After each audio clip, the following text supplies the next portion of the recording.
যে আমাদের বাড়িতে সারজিৎ কয়েকবার গেছে, 2 থেকে 3 বার গেছে, নাহিদ ভাই গেছে একবার। ওরা কিছু তো দেওয়া থাকলো দূরের কথা, ওরা আমরা ফোন দিলে ফোনও রিসিভ করে না, স্পষ্ট কথা। এবং আমাদেরকে ওরা অনেক আশ্বস্ত করছে, জড়িয়ে ধরে বলছে যে তোমার এক ভাই গেছে, লক্ষ্য ভাই আছে, কিন্তু আজকে থেকে লক্ষ্য ভাই কেউ অর্ধেক ভাইও নাই।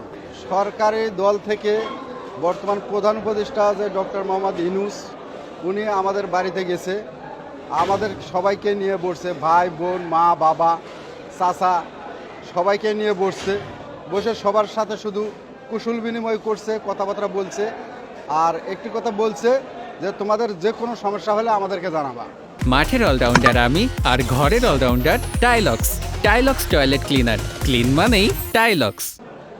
কিন্তু এখন আব্বা যখন অসুস্থ হয়ে পড়ে রংপুর মেডিকেল কলেজ হাসপাতালে, তাকে এমার্জেন্সিভাবে ঢাকা সিএমএসে আনা লাগে।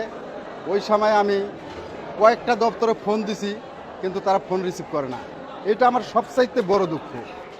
কিন্তু ওনারা শুধু আশ্বাস্ত করে মানুষকে, কিন্তু প্রশ্রয় দেয় না। তারা শুধু আমাদেরকে আশ্বাস্ত করছে, ঠিক আছে। বৈষম্য বিরোধীর যে ছাত্র আন্দোলনের নেতৃত্ব যারা দিচ্ছে, তারা শুধু আমাদেরকে আশ্বাস্তই করে গেছে।